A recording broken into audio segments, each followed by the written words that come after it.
नमस्कार, शुभ संध्या। तो कैसे हैं दोस्तों आप सब। आशा करता हूँ कि आप अच्छे होंगे और अपनी आने वाली सभी परीक्षाओं की तैयारी बहुत ही बढ़िया तरीके से कर रहे होंगे।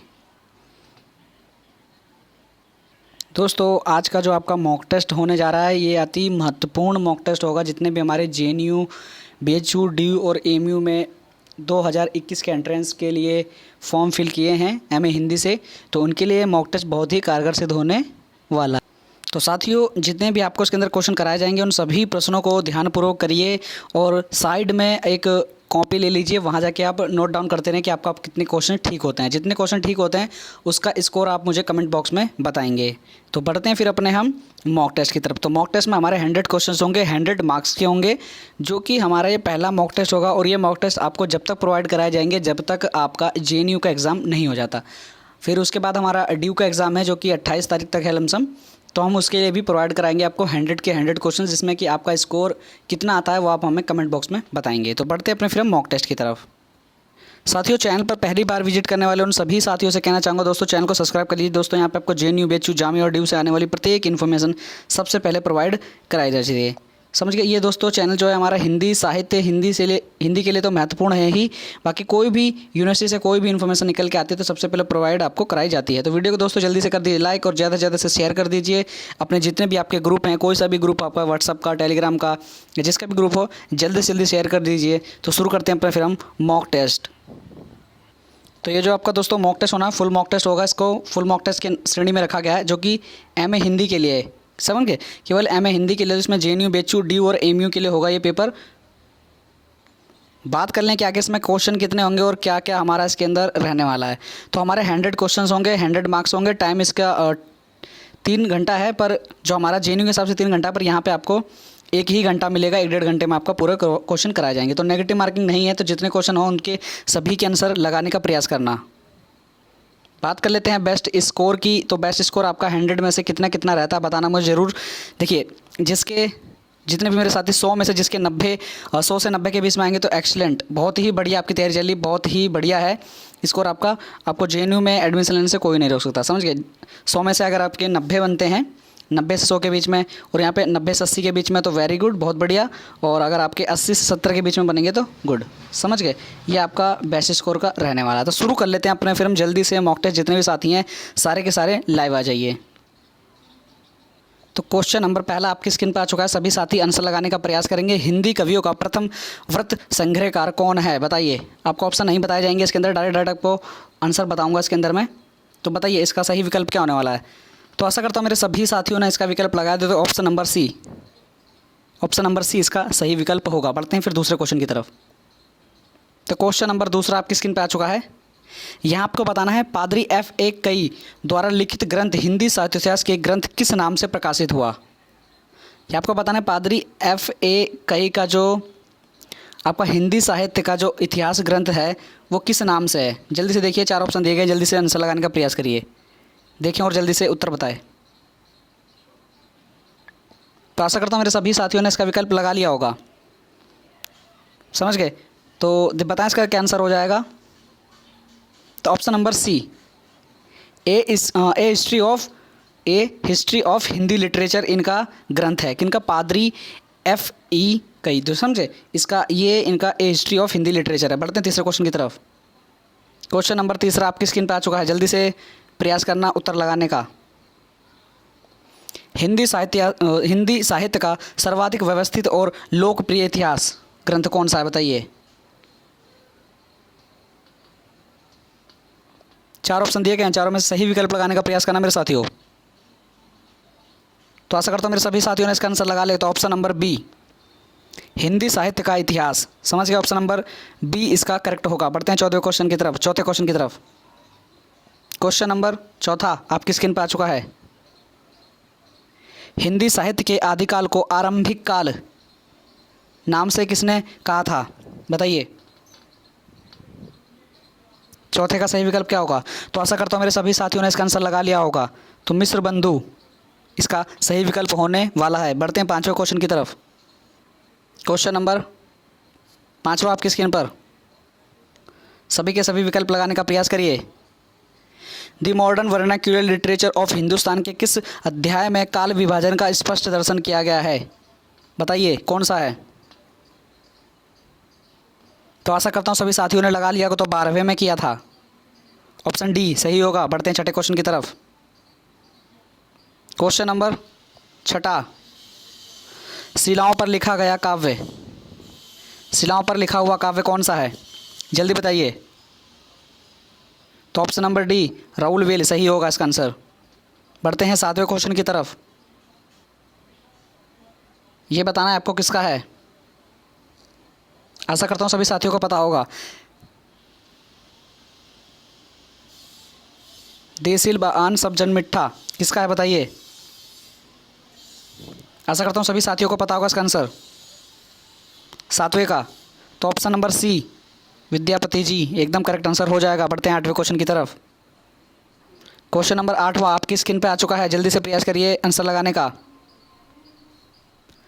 दुर्लभ को ना सताइए जाकी मोटी हाय, जल्दी से आंसर बताने का प्रयास करिए किसका हो जाएगा ये। तो आशा करता हूँ सभी ने विकल्प लगा लिया होगा। तो ऑप्शन नंबर सी कबीर जी, समझ गए। बढ़ते हैं 9वें क्वेश्चन की तरफ। क्वेश्चन नंबर 9वां आपकी स्क्रीन पर। सभी साथी आशा करता हूँ सही विकल्प लगाएंगे। हिंदी साहित्य के इतिहास का नामकरण की दृष्टि से कौन सा काल सबसे विवादित रहा था, बताइए कौन सा काल रहा था। तो आशा करता हूँ सभी ने लगा लिया होगा। तो भक्ति काल इसका सही विकल्प होने वाला है। बढ़ते हैं 10वें क्वेश्चन की तरफ। क्वेश्चन नंबर 10वां आपकी स्क्रीन पर आ चुका है।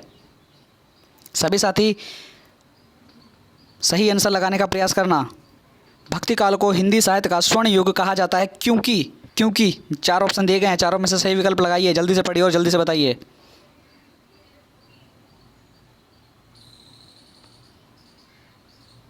तो आशा करता हूँ सभी ने लगा लिया होगा।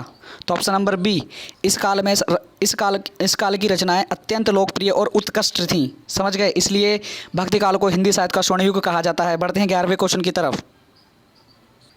क्वेश्चन नंबर 11वां आपकी स्क्रीन पे। जम्बरनाथ ने अपने मत का प्रचार करने के लिए किस संप्रदाय की स्थापना की।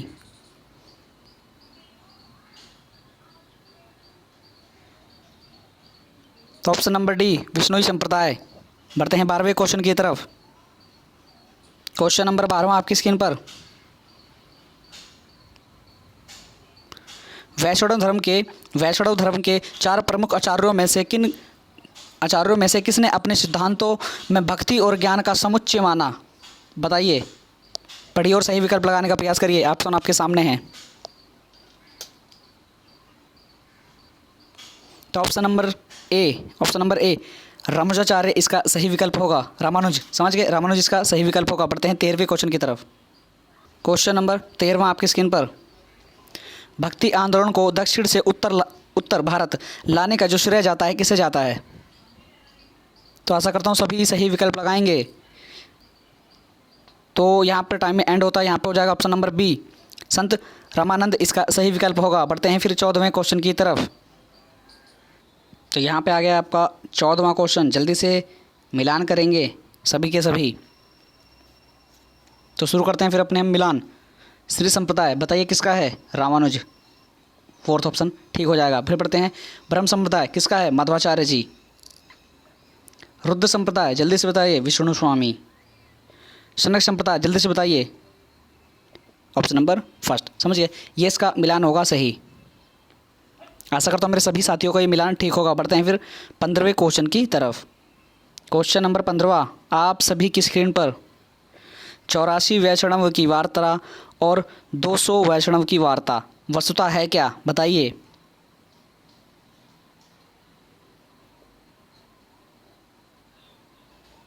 तो आशा करता हूँ मेरे सभी साथियों ने इसका विकल्प लगा लिया होगा। तो ऑप्शन नंबर सी जीवन व्रत, समझ गए, इसका ठीक आंसर होगा। बढ़ते हैं 16वें क्वेश्चन की तरफ। 16वां क्वेश्चन आपकी स्क्रीन पर। अभी पछताए होते क्या जब चिड़िया चुग गई खेत, किसकी पंक्ति है बताइए। 16वें का सही विकल्प क्या होगा। तो आशा करता हूँ सभी ने लगा लिया होगा। तो कबीर जी सही विकल्प होने वाला है, कबीर जी। बढ़ते हैं फिर 17वें क्वेश्चन की तरफ। क्वेश्चन नंबर 17वां आपकी स्क्रीन पर आ चुका है। हिंदी सूफी काव्य किस भाषा में रचा गया, बताइए। 17वें का सही विकल्प क्या होगा, मैथिली, मगधी, ब्रज या अवधी। 17वें का सही आंसर क्या होगा। तो हमारा 70 का सही आंसर हो जाएगा ऑप्शन नंबर डी, अवधी भाषा। समझ गए, अवधी भाषा इसका सही विकल्प होगा। बढ़ते हैं फिर 18वें क्वेश्चन की तरफ। तो क्वेश्चन नंबर 18वां आपकी स्क्रीन पर आ चुका है। हिंदी रीति ग्रंथों की अखंड परंपरा चिंतामणि त्रिपाठी से चली अतः रीति काल का आरंभ उन्हीं से माना जाता है। ये किसने कहा था बताइए? रामचंद्र शुक्ल जी ने, डॉक्टर श्याम सुंदर दास जी ने, विश्वनाथ प्रसाद मिश्र ने या डॉक्टर नगेंद्र जी ने?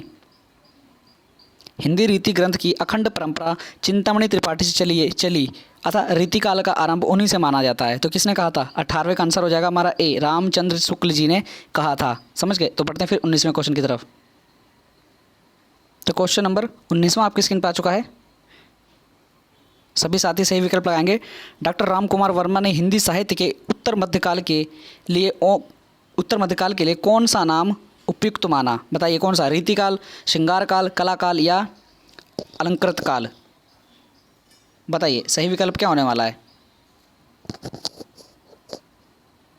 तो आशा करता हूँ सभी ने लगा लिया होगा। तो कला काल इसका सही विकल्प होगा। समझ गए। तो बढ़ते हैं फिर 20वें क्वेश्चन की तरफ। तो यहाँ पे आपका आ चुका है बहुत ही महत्वपूर्ण क्वेश्चन, कथन निष्कर्ष स्थापना तर्क के क्वेश्चन। तो यहाँ पे 20वें का आप बताएंगे कौन सा इसमें ठीक होगा। स्थापना आपका उत्तर आधुनिकता के अनुसार तकनीक मनुष्य की शत्रु है। समझ गए। जो तकनीकी है, तकनीक मशीनें जो मनुष्य की शत्रु है। क्योंकि तर्क है क्योंकि इससे मानव की नैसर्गिकता समाप्त हो गई है और उसका अपनी प्रकृति से अलगाव हो गया है। तो बताइए सही विकल्प क्या होगा?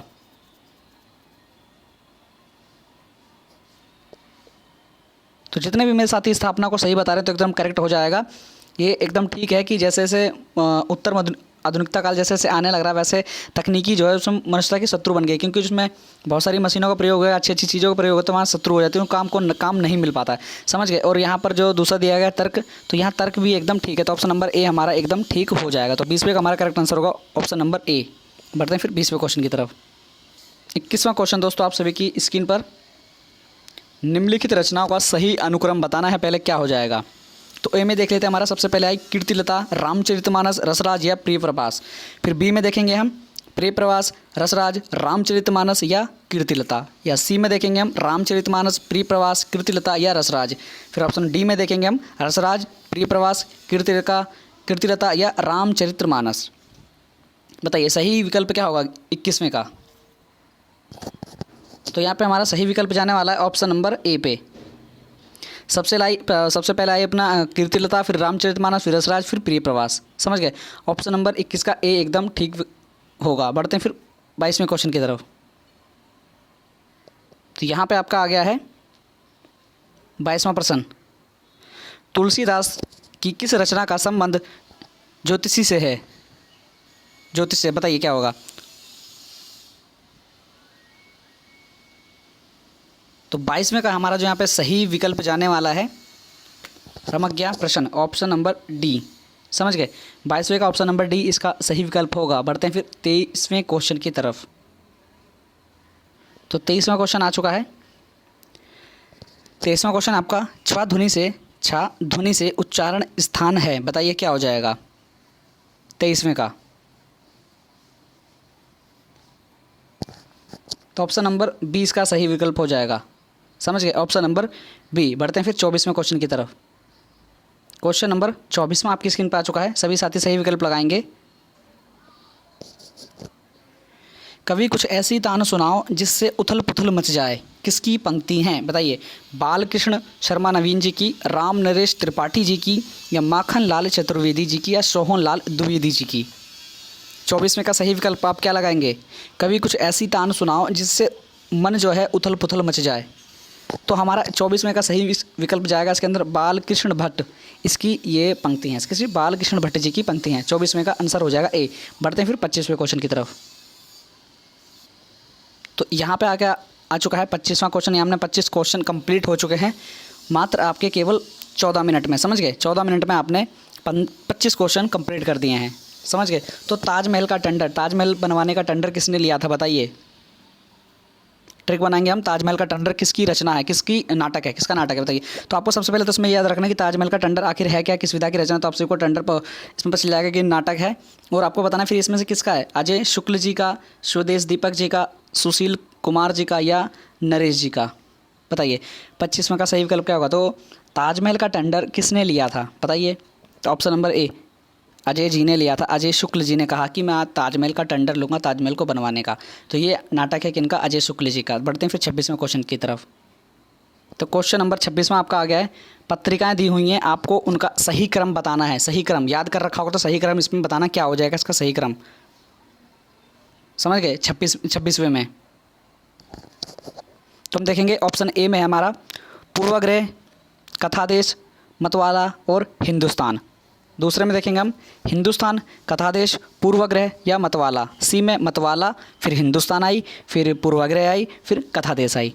फिर बात करें डी में तो कथादेश पहले आई थी, फिर पूर्वाग्रह, फिर मतवाला, फिर हिंदुस्तान। बताइए सही विकल्प क्या होगा? तो हमारा 26वें का सही विकल्प हो जाएगा ऑप्शन नंबर सी। सबसे पहले हमारी मतवाला आई, फिर उसके बाद हिंदुस्तान, फिर पूर्वग्रह, फिर कथादेश। इसका सही विकल्प हमारा ऑप्शन नंबर सी हो जाएगा। तो बढ़ते हैं फिर 27वें क्वेश्चन की तरफ। 27वां क्वेश्चन आपकी स्क्रीन पर। आशा करता हूँ सभी साथी इसका सही विकल्प लगाएंगे। कर्म शब्द की जो व्युत्पत्ति हुई है किस प्रक्रिया से हुई है बताइए? 27वां क्वेश्चन आपकी स्क्रीन पर है। तो हमारा यहाँ पर सही विकल्प क्या होगा? आशा करता हूँ मेरे सभी साथियों ने इसका विकल्प लगा लिया होगा। तो इसका यहाँ पर टाइम एंड भी होता है।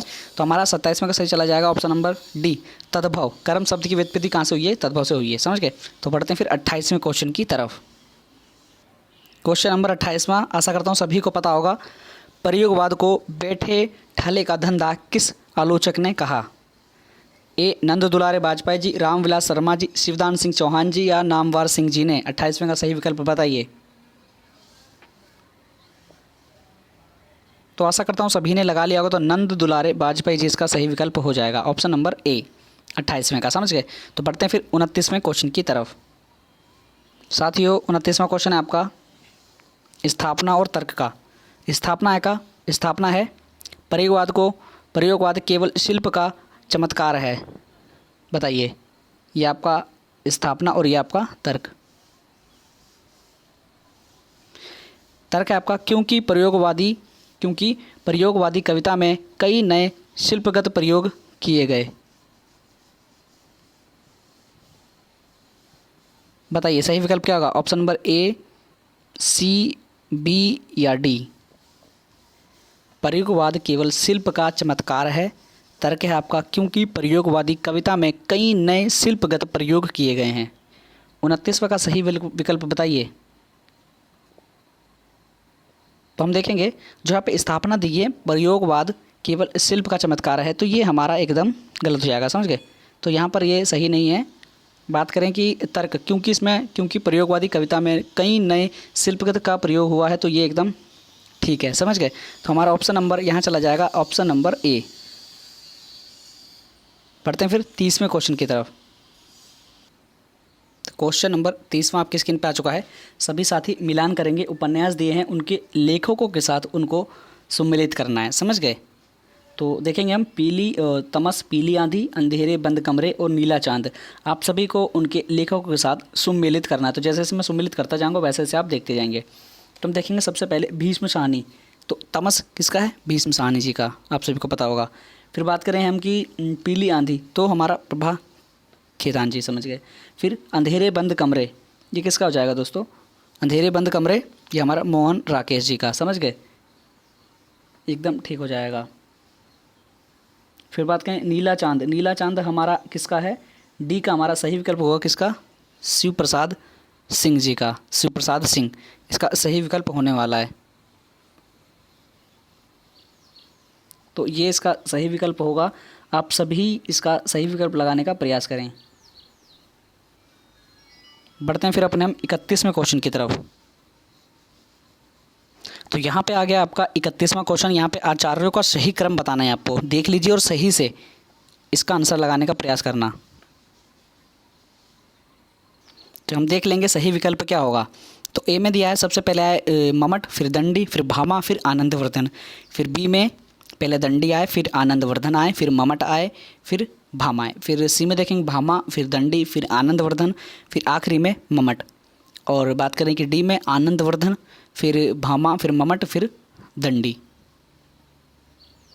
तो सही विकल्प क्या होगा 31वें का? तो सबसे पहले हम देखेंगे 31वें का सही विकल्प जाएगा हमारा ऑप्शन नंबर सी पर। सबसे पहले भामाए, फिर दंडी, फिर आनंदवर्धन, फिर ममट। इसका सही विकल्प होगा, आचार्यों का सही अनुक्रम ये होगा आपका सी। समझ गए। तो फिर बढ़ते हैं फिर अपने 32वें क्वेश्चन की तरफ। तो क्वेश्चन नंबर 32वां फिर आपकी स्क्रीन पर आ चुका है। सभी साथी सही विकल्प लगाने का प्रयास करेंगे। 32वां क्वेश्चन है अपना, अपने यहाँ संसद ऐसी घनी है जिसमें आधा तेल आधा पानी है। तो ये किसका था बताइए? केदारनाथ सिंह जी का, धूमिल जी का, लीलाधर जगुड़ी जी का, या राजेश जोशी जी का? बताइए 32वां का सही विकल्प क्या होने वाला है? तो जितने भी मेरे साथी अपने यहाँ संसद ऐसी घनी है जिसमें आधा तेल आधा पानी है, हमारी किसकी? धूमिल जी की। समझ गए। ऑप्शन नंबर 20 का सही विकल्प होने वाला है। तो बढ़ते हैं फिर अपने 33वें क्वेश्चन की तरफ। तो 33वां क्वेश्चन आपकी स्क्रीन पर आ चुका है। इसमें दिया है आपको निम्नलिखित ग्रंथ को उनके ग्रंथकारों को सम्मिलित कीजिए, है ना? ग्रंथकारों के साथ सम्मिलित करना है। तो हम देखेंगे सबसे पहले practical, criticism, second would, lyrical words या पोइट्रिक्स। तो इसका सही विकल्प क्या होने वाला आपको मिलान करना है। तो जैसे मैं मिलान करता रहूँगा वैसे आप मिलान करते रहें। फिर आखिरी में देखिए आपका ठीक है कि गलत है। एक क्वेश्चन भी गलत नहीं होना चाहिए। तो प्रैक्टिकल क्रिटिसिज्म आप सभी को पता है रिचर्ड्स जी का है, और सेकंड वुड्स ये टी.एस. इलियट। समझ गए। और लिरिकल वर्ड्स जैसे कि आप सभी को पता है ऑप्शन नंबर 4। और पोइट्रिक्स ये आप सभी को पता है किसका? अरस्तु। तो ये इसका सही विकल्प था 33वें का। तो जैसे जैसे जिस प्रकार से मैंने लगाया उस प्रकार से लगाया है आपने, तो एकदम करेक्ट आंसर हो जाएगा। तो 33वें का हमारा ये मिलान एकदम करेक्ट होगा। तो बढ़ते हैं फिर 34वें क्वेश्चन की तरफ। 34वां क्वेश्चन आप सभी की स्क्रीन पर, यहाँ आपको नाटक दिए गए हैं। उन नाटकों के साथ जो सही क्रम बताना है, सही क्रम क्या हो जाएगा नाटकों का? बताइए।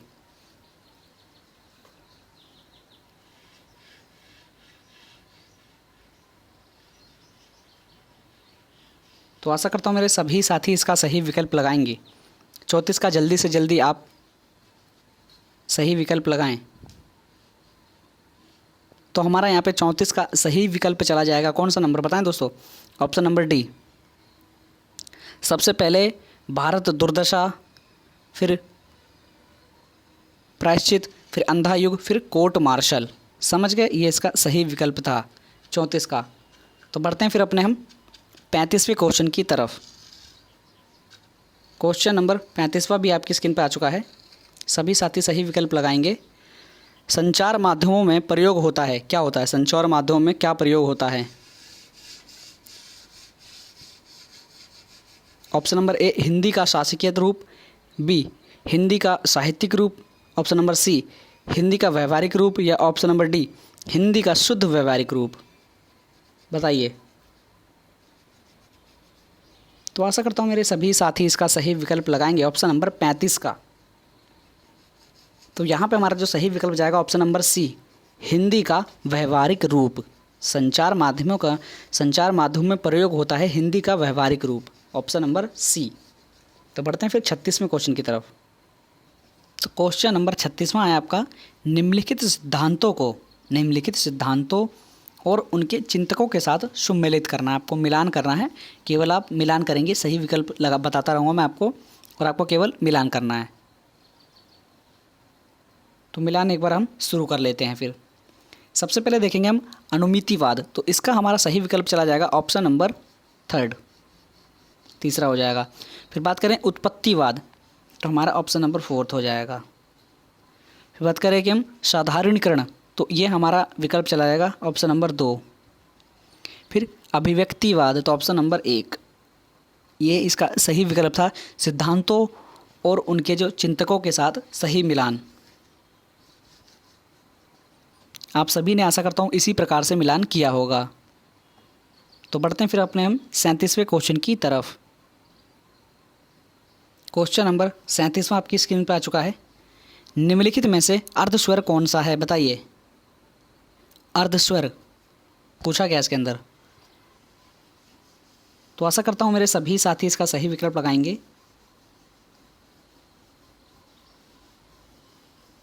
तो 37 का हमारा जो सही विकल्प चलाएगा ऑप्शन नंबर ए या एकदम सही विकल्प होगा। अर्धस्वर कौन सा है? या। बढ़ते हैं फिर अपने 38वें क्वेश्चन की तरफ। तो यहाँ पर आपसे पूछा गया है इनमें से सही विकल्प कौन सा है, बताइए। इनमें से सही विकल्प कौन सा है? बिसलदेव रासो, कुमाण रासो, विजयपाल रासो या परमाल रासो। तो 38 का हमारा सही विकल्प क्या होगा? तो आशा करता हूँ मेरे सभी साथियों ने इसका सही विकल्प लगा लिया होगा। तो हमारा यहाँ पे सही विकल्प जो होगा ऑप्शन नंबर ए हो जाएगा। बिशलदेव रासो नरपति नाल है। समझ गए, एकदम करेक्ट आंसर हो जाने वाला है यहाँ पर। तो बढ़ते हैं फिर अपने हम 39वें क्वेश्चन की तरफ। तो क्वेश्चन नंबर 39वां आपकी स्क्रीन पे आ चुका है मेरे साथियों।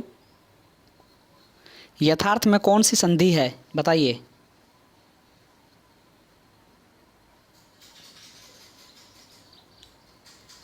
उनतालीस का सही विकल्प क्या होगा? तो यहाँ पे हमारा जो ऑप्शन चला जाएगा ऑप्शन नंबर ए, दीर्घ, है ना। यथार्थ में कौन सी संधि है? दीर्घ संधि है।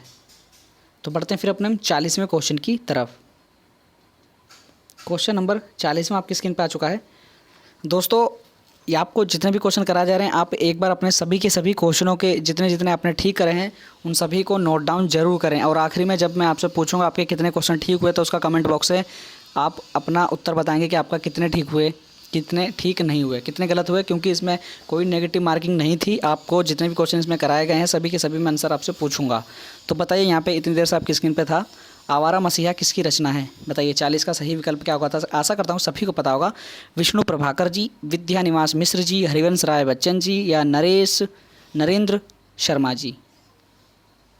तो 40 का हमारा सही विकल्प चलाएगा विष्णु प्रभाकर जी। आवारा मसीहा किसकी है? विष्णु प्रभाकर जी। तो बढ़ते हैं अपने फिर हम 41वें क्वेश्चन की तरफ। क्वेश्चन नंबर 41वां आपके स्क्रीन पर आ चुका है। तो यहाँ पे हम देखेंगे हिंदी का प्रथम ऋतुपताज लक्ष्मीपुरा किस पत्र पत्रिका में प्रकाशित हुआ? बताइए।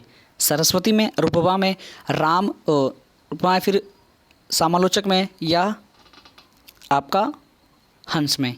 बताइए 41 का सही विकल्प क्या होगा? तो आशा करता हूँ मेरे सभी साथियों ने लगा लिया होगा। तो यहाँ हमारा जो ऑप्शन चला जाएगा ऑप्शन नंबर बी, रूपव इसका सही विकल्प होगा। हिंदी का जो प्रथम ऋतुपताज लक्ष्मीपुरा है वो किस पत्रिका में प्रकाशित हुआ? तो रूपवा में प्रकाशित हुआ था। समझ गए, रूपवा, समझ गए। बढ़ते हैं अपने 42वें क्वेश्चन की तरफ। तो क्वेश्चन नंबर 42वां आपकी स्क्रीन पर आ चुका है। सही विकल्प लगाने का प्रयास करेंगे। अल्मोड़ा के बाजार रचनाकार कौन हैं? कन्हैया लाल जी, प्रकाश गुप्त जी, बाल मुकुंद गुप्त जी या देवेंद्र सत्यार्थी जी? 42 का सही विकल्प बताइए क्या हो जाएगा? तो आशा करता हूँ सभी ने इसका विकल्प लगा लिया होगा। तो 42 में हमारा जो सही विकल्प चलाएगा ऑप्शन नंबर बी, प्रकाश गुप्त इसका सही विकल्प होगा। समझ गए। तो बढ़ते हैं अपने फिर हम 44वें क्वेश्चन की तरफ। तो क्वेश्चन नंबर 43वां आपकी स्क्रीन पे आ चुका है। यहाँ पे आप सभी सही विकल्प लगाएंगे। तंत्रलोक से यंत्रलोक तक रचनाकार कौन है? 43 का तंत्रलोक से यंत्रलोक तक रचनाकार कौन है? डॉक्टर नगेंद्र, राहुल संकृत्यान, नागार्जुन या आपका कमला संकृत्यान? बताइए। तो 43वें का हमारा सही विकल्प हो जाएगा डॉक्टर नगेंद्र। तंत्रलोक से यंत्रलोक तक किसकी है? डॉक्टर नगेंद्र जी की है। समझ गए। तो बढ़ते हैं फिर हम 44वें क्वेश्चन की तरफ। क्वेश्चन नंबर 44 में आपकी स्क्रीन पर आ चुका है। कस्तूरी कुंडल बसे किस विधा की रचना है? बताइए। कहानी है, नाटक है, आत्मकथा है या कविता है? 44वें में तो आशा करता हूँ कि सभी ने लगा लिया होगा। तो ऑप्शन नंबर सी, ये एक तरह की आत्मकथा है। समझ गए, किस विधा की रचना है? ये आत्मकथा है। बढ़ते हैं अपने फिर हम 45वें क्वेश्चन की तरफ। क्वेश्चन नंबर 45 आपकी स्क्रीन पे आ चुका है। सभी साथी सही विकल्प लगाएंगे। आदमी की निगाह में औरत इनमें से किसकी रचना है? आदमी की निगाह में औरत इनमें से किसकी रचना है? रोहिणी अग्रवाल जी की, दुष्यंत जी की, राजेंद्र यादव जी की या आपका विभा रानी जी की? बताइए सही विकल्प क्या होगा? आदमी की निगाह में औरत, इसका सही विकल्प जो जाने वाला है 45वें का option number C, Rajendra Yadav ji की है, समझ गए, राजेंद्र यादव जी इसका सही विकल्प होने वाला है। तो बढ़ते हैं अपने फिर हम 46वें क्वेश्चन की तरफ। क्वेश्चन नंबर 46वां आपकी स्क्रीन पर आ चुका है। सही विकल्प लगाने का प्रयास करेंगे मेरे साथियों। दलित साहित्य का सौंदर्य शास्त्र का लेखक इनमें से कौन है, बताइए। राम पुनिया, ओम प्रकाश वाल्मीकि जी, संजीव और डी धर्मवीर भारती जी। तो 46वें का सही विकल्प क्या होगा? दलित साहित्य का सौंदर्य शास्त्र के लेखक कौन हैं? तो हमारे यहाँ पे सही विकल्प जाएगा ओम प्रकाश वाल्मीकि जी पर। किस पे? ओम प्रकाश वाल्मीकि जी इसका सही विकल्प होगा 46वें का बी। बढ़ते हैं अपने फिर हम 47वें क्वेश्चन की तरफ। 47वां क्वेश्चन है दोस्तों, बहुत ही फास्टेस्ट सॉल्यूशन किया है इसमें हमने। मात्र 30 मिनट में हमने 47 प्रश्न तक कर लिए हैं, समझ गए, मात्र 30 मिनट में। 1 मिनट का भी एक जो क्वेश्चन है नहीं। तो नगरी पचानी पत्रिका का प्रकाशन वर्ष कौन सा है? 1922, 1897, 1900 या 1888? तो 47वें का सही आंसर क्या होगा? तो आशा करता हूँ मेरे सभी साथियों ने लगा लिया होगा। तो 47 में हमारा सही आंसर चलाएगा 1897, समझ गए। तो बढ़ते हैं फिर अपने हम 48वें क्वेश्चन की तरफ। तो यहाँ पे आपका आ गया है 48वां क्वेश्चन। गणेश विद्यार्थी ने किस पत्र का संपादन किया, बताइए। प्राप्त का, अभ्युदय का, ब्राह्मण का या सुदर्शन का? तो आशा करता हूँ मेरे सभी साथियों ने इसका सही विकल्प लगा लिया होगा 48वें का। तो 48वें का जो हमारा किस पत्र में संपादन किया था, तो हमारे गणेश विद्यार्थी जी ने जो किया था, किस में किया था? पत्र में किया था। किसमें? प्रताप इसका सही विकल्प हो जाएगा, समझ गए, प्रताप। बढ़ते हैं फिर अपने हम 49वें क्वेश्चन की तरफ। तो यहाँ पे आपका आ गया है 49वां क्वेश्चन। कौन सा? 49वां क्वेश्चन। वर्ष 2009 में किस पत्रिका के 4 अंक प्रेम महाविशक के रूप में प्रकाशित हुए? तो बताइए इसमें कौन सा सही विकल्प होगा? तो हमारा 49 का जो सही विकल्प जाने वाला है यहाँ पर ऑप्शन नंबर डी इसका सही विकल्प होगा, समझ गए। इसका सही विकल्प हमारा डी होने वाला है। तो बढ़ते हैं 50वें क्वेश्चन की तरफ दोस्तों। 50वां क्वेश्चन। तो क्वेश्चन नंबर 50वां भी आपकी स्क्रीन पर आ चुका है। सही विकल्प लगाने का प्रयास करेंगे। 50वां क्वेश्चन दोस्तों, आज हम 50 क्वेश्चन करेंगे क्योंकि वीडियो बहुत ही ज़्यादा लंबी हो जाएगी दोस्तों। अभी आप देख सकते हैं कि 33-35 मिनट की वीडियो होने वाली है यहाँ पे आपकी। तो 50 क्वेश्चन हम अभी करेंगे और 50 क्वेश्चन कल की सीरीज़ में करेंगे। तो 100 क्वेश्चन हम डेली के डेली कवर करना जारी रखेंगे। तो 50वें क्वेश्चन का आप मुझे कमेंट बॉक्स में आंसर बताएंगे और 50 में से आपके कितने ठीक हुए। 50 क्वेश्चन बहुत ही बड़ा मार्जिन होता है कि आपके कितने इसमें ठीक हैं, बताइए। तो निम्नलिखित में से किस पत्रिका को 20वीं शताब्दी में आरंभिक चरण का विशेषांक कहा गया, विश्वकोश कहा गया? विश्वकोश, बताइए। आरंभिक चरण का विश्वकोश किसे कहा था? निम्नलिखित में से किस पत्रिका को 20वीं शताब्दी का आरंभिक चरण का विश्वकोश कहा गया? हंस को, पत्रिका को, सरस्वती को, अभ्युदय को? तो 50वें का आंसर आप मुझे कमेंट बॉक्स में बताएंगे। 50 में से कितने आपके ठीक हुए अभी तक वो बताएंगे। तो 50 में से जितने भी मेरे साथी बढ़िया से बढ़िया स्कोर रखेंगे, इसके अंदर जिसके 40 प्लस स्कोर आया तो मैं बताऊंगा उनका लास्ट जो हमारा अगला 50 क्वेश्चन आने वाले हैं तो उनके 85 तक अराउंड जा सकते हैं, समझ गए। और जिनके 40 से नीचे का स्कोर रहता है तो उनका मैं बोलूँगा उनका स्कोर जो है 80 तक क्रॉस करेगा, 85 तक उनका क्रॉस करेगा। जिन्होंने इसके अंदर 80 से 90 के बीच में वो रहेंगे, जिनका यहाँ पर 44 से या 40 से 45 के बीच में रहा होगा या 45 से अप में रहा होगा। और जिससे जितना इतना स्कोर आता रहेगा तो मैं आपको लास्ट में बताऊंगा आपका कितना स्कोर रहा। आप 50 क्वेश्चन के कितने आपके ठीक हुए वो मुझे आप कमेंट बॉक्स में बताएंगे। इन सभी के जो आंसर हैं वो यहाँ आपको ये दिख रहे हैं, समझ गए। ये आपको आंसर इसके अंदर मिल जाएंगे, समझ गए साथियों। तो यहीं पे हम अपनी वीडियो को एंड करेंगे। कल हम करेंगे बाकी के 50 क्वेश्चन। तो ये देख सकते हैं कि 35 मिनट की वीडियो के ज़्यादा मिनट की वीडियो हम कर देंगे तो आपको बोरिंग सा लगने लगेगा, आप नहीं कर पाएंगे क्वेश्चन। तो 50 क्वेश्चन अभी अब हम और करने लगे तो 1 घंटे से ऊपर की वीडियो चली जाएगी और आप इसको नहीं कर पाएंगे क्योंकि बहुत ही ज़्यादा बोरिंग होने लगता है। इसलिए हम 50 क्वेश्चन करेंगे। 50 क्वेश्चन बहुत ही ठीक रहेगा, समझ गए। 50 क्वेश्चन अभी, 50 क्वेश्चन कल करेंगे, समझ गए। तो जल्दी से वीडियो को लाइक कर दिए दोस्तों। चैनल पर नए हैं तो चैनल को सब्सक्राइब कर लीजिए क्योंकि यहाँ पे आपको MA हिंदी की तैयारी बहुत ही शानदार तरीके से कराई जा रही है दोस्तों। जो MA हिंदी 2021 की प्लेलिस्ट है वो अपडेट कर दी गई है। चैनल पर जाके आप उस प्लेलिस्ट को ज़रूर देखें। समझ गए। और जब तक आपका एंट्रेंस होता है आप डेली टू डेली आपको यहाँ पे अब मॉक टेस्ट हो रहा है, टेस्ट होगा, आप यहाँ पे टेस्ट होगा, टेस्ट में आपके जितने भी क्वेश्चन ठीक होते हैं वो बताइए कितना क्या स्कोर रहता है। और आप डेली के डेली जो मॉक टेस्ट हैं, जो प्रीवियस मॉक टेस्ट पढ़े हैं उन सभी को करिए, और लास्ट ईयर के जितने भी मैंने प्रश्न कराए हैं, कितने भी क्वेश्चन कराए हैं, सभी को आप डेली टू डेली रिवीजन करते रहिए और अपनी जो आपकी तैयारी चल रही है वो तो करते रहिए। तो यहीं पे वीडियो दोस्तों हम आज एंड करेंगे, तो कल हम करेंगे इसके आगे के 50 क्वेश्चन। समझ गए, 11वां क्वेश्चन हम कल से शुरू करेंगे। तो मिलते हैं फिर अगली वीडियो में। जय हिंद, जय भारत।